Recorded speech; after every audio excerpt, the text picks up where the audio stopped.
narrative about what we're talking about is, and I don't care, you, like, in my own opinion, this is just my opinion, but a 6 or 7 year period, Barry Bonds was the greatest human to ever have a bat in his hand. Never off balance, wouldn't swing at balls, 2 inches off the plate. It was remarkable what he was doing. Now, as good as he was at hitting a fastball, he couldn't sit. Like, he couldn't anticipate, okay, I know he's throwing me a curveball. I know he's got that changeup. Oh, it's a fastball. Oh, I got to catch up. Mm-hmm. You'll never, even as good as he was as hitting a fastball, he couldn't do that. So right. The most important thing about what we're talking about is fastball first. You hit everything off of a fastball. Mm-hmm. Changeup, slider, curveball, forkball, whatever it is, because it's slower. You have to hit a fastball first. Yeah. Anticipate fastball. Right. You can always adjust down, right? You can't adjust up, right? Even Barry Bonds couldn't do that, And I'm actually glad you brought up Bonds, because there's another topic that I wanted to kind of round this all out with, which is I was, the other day, I try to listen to some other podcasts, kind of like uHIT Academy, but different areas, right? And the more established ones. And so the other day, I'm listening to a Joe Rogan podcast, and I hear a commercial in the middle of the podcast talking about a brain supplement, a cognitive supplement, right? So I saw that. This isn't like a physical supplement, like something for your body, but this is something for your brain. And he's talking about things like, I think it was called Alpha Brain or uHIT or something like that. But like with I'm curious, in the players that you've worked with, of course we know about like kind of the physical supplements and things like that, and some players interacting with that. But like, are you noticing with younger players like that they're starting to get into the cognitive supplement side of things, or is that like still something that's not really talked about?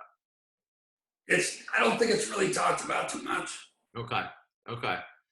Yeah, it's something that I heard the other, and a show like Joe Rogan, it has quite a broad net, right, in the U.S. And so I wanted to know if that kind of approach, because we're all focused on the cognitive side of things with hitting, right?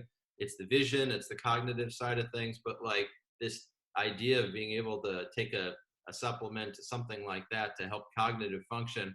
When I heard that, I thought, is this happening in hitting too, or not? But I guess it sounds like not. I always wanted my mind being clear of all that, because if something fails, I can fix it on my thinking. Right. Like I didn't want to have some excuse. I wanted, when the game started, I knew what I had to do. I knew what I wanted to do. And I wanted my mind as clear as possible. So everything is just, I'm anticipating a good pitch to hit, and I'm going to take a swing. And like, young players need to understand you have 3 strikes, right? So don't be afraid to swing the bat, right? Because good things happen, and that's how we learn. Because even parents should know this. And, I talk about this a lot, but being a good hitter, or being a complete hitter, being somebody that is a good hitter with 2 strikes, or you get a pitcher that's throwing everything away, they can make an adjustment and have a successful game. It's a process that doesn't happen overnight. Right. It's through Little League and T-ball, and then you get to high school, and you'll see, like, every year I remember this. Well, like last year, it seemed like they were throwing so much slower. Or I don't remember seeing a slider, and all of a sudden you get to the next level, and that's how we progress, is by seeing pitches and being able to understand what you're thinking about. One of my hitting coaches at a very young age told me one time, and please understand this, if you walk up to the plate and you have a horrible plan, that's better than no plan at all. Right. So you have to have some kind of an idea of what you want to do and what he's doing, Right. and then implement the plan through repetition. Right.